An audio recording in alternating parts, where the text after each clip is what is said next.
Hello everyone, and a very warm welcome to English EchoLingo. I'm your host, Mike, and I am so incredibly happy that you've chosen to spend some of your valuable time with me today. Before we dive into our topic, I want to take a moment to look out across the digital world and say hello to our growing family. Whether you are listening to my voice while drinking coffee in a quiet cafe in Hanoi, or perhaps you're on a crowded train in Tokyo, or maybe you are taking a late-night walk under the stars in Sao Paulo, wherever you are, you belong here. We have listeners joining us from Poland, Morocco, India, France, and so many other beautiful corners of this planet. We are all connected by one simple, powerful goal: we want to express who we are in English. Today, we are going to talk about something that acts like a mountain. For many of us, it is a word that sometimes makes students feel tired just by hearing it. That word is grammar. I want to start by asking you a few questions. Have you ever spent hours studying a grammar book, feeling like you understood every rule on the page? But then, the moment you opened your mouth to speak to someone, all that knowledge just disappeared? Have you ever felt that painful silence in your chest because you were too busy thinking about have versus has or past tense versus present perfect to actually finish your sentence? If you have felt this frustration, I want you to take a deep breath right now. Let it out slowly. I want to tell you something very important. It is not your fault. You are not bad at English, and you do not have a bad memory. The problem isn't you. The problem is the way we have been taught to think about grammar. In most schools, grammar is taught like a list of math equations. We are told to memorize formulas. We are told that language is a puzzle we must solve with our logic. But here is the truth that successful speakers know. Grammar is not a set of dead rules in a book. Grammar is a living, breathing system. It is a rhythm. It is a pattern that repeats over and over again in the air around us. When you listen to a song, you don't think about the physics of the sound waves, you feel the melody. Grammar should feel the same way. It should be something you feel in your ears and your heart, not just something you analyze with your brain. Let's look at why the old way of learning feels so hard. Think about the human brain for a moment. Our brains are amazing, but they have limits. When you are in a real conversation, things happen fast. Someone asks you a question, and they are waiting for an answer. If your brain has to go to a grammar library, in your head, find the right book, look up the correct page, and then translate that rule into a sound, you have already lost the moment. The flow is gone. This is why so many learners feel like they are stuck. They are trying to use their conscious, logical brain to do a job that should be done by their subconscious, intuitive brain. I like to compare grammar to learning how to drive a car. Imagine if I gave you a 1,000-page book about how a car engine works. You study the pistons, you memorize the chemical reaction of the fuel, and you learn the exact degree to which the steering wheel must turn. Does that mean you can drive? Of course not. If I put you in the driver's seat, in the middle of a busy city, you would be terrified. You would be so busy thinking about the engine that you would forget to look at the road. To drive a car, you don't need to be an engineer. You need muscle memory. You need to practice until your hands and feet move, without you thinking about them. Grammar is exactly the same. It is a physical skill.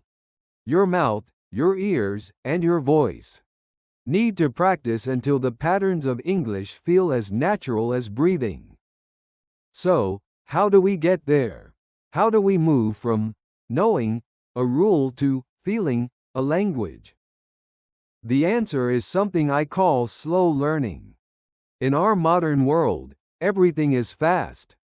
We want fast food, fast internet, and fast results. But the brain does not learn a language through speed, it learns through depth. Many students try to learn 10 different grammar points in 1 week. They study the past tense on Monday, the future on Tuesday, and conditionals on Wednesday. By Friday, their brain is like a glass of water that has been filled too high, everything is just spilling out. Instead of trying to climb the whole mountain in 1 day, I want you to focus on one small stone. This is the secret of the slow learning method. I want you to choose one very simple grammar point. Let's say, for example, the difference between I do and I am doing. Instead of moving on to something else tomorrow, I want you to live with that one point for 3 or 4 days. I want you to make it your friend. There are 3 steps to this process: notice, practice, and repeat.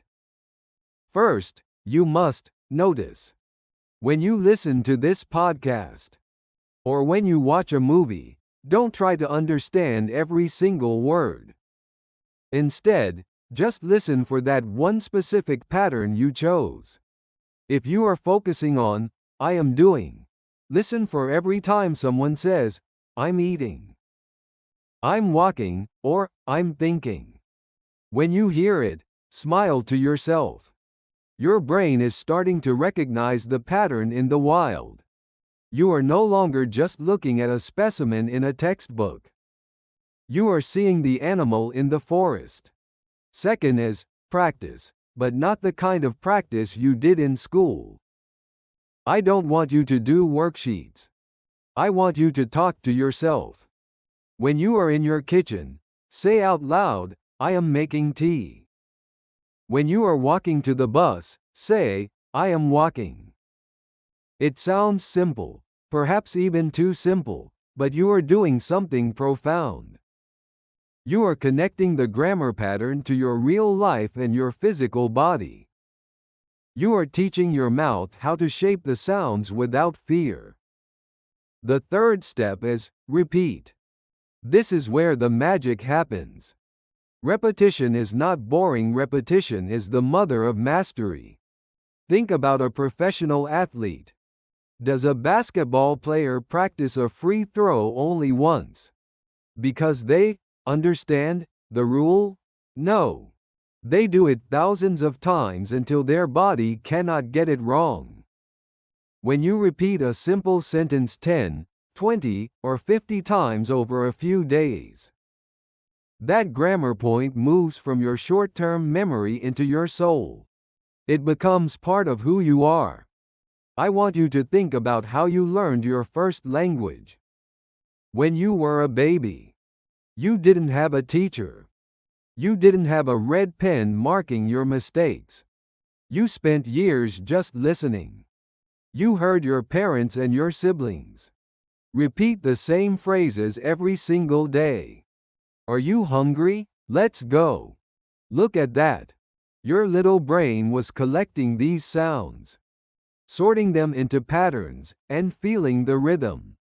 By the time you started to speak, you already knew the grammar. You didn't know the names of the rules, but you knew how the language felt. As adults, we can still use this power. We can use our logic to help us. But we must never forget that the ear is the doorway to the brain. I often hear learners say, Mike, I'm afraid of making mistakes. I don't have the confidence to speak because my grammar isn't perfect. This breaks my heart a little bit. Because perfection is the biggest enemy of progress. If you wait until your grammar is perfect before you start speaking, you will be waiting forever. Confidence does not come from being right all the time. Real confidence comes from the willingness to be wrong. It comes from saying, I might make a mistake, but I have something to say, and I am going to say it anyway. Imagine you are meeting a friend for coffee. If your friend tells you a story about their day, do you sit there with a notebook counting their grammar errors? Of course not. You listen to their heart. You listen to their ideas. You care about the connection. This is the true purpose of language. English is not a test to be passed. It is a bridge to be built between two human beings. When you focus on the connection, the fear of grammar starts to fade away. I want to give you a challenge for this week. Pick one small thing. Maybe it's just using the and a correctly. Or maybe it's using the past tense for your morning routine. Stay with that one thing.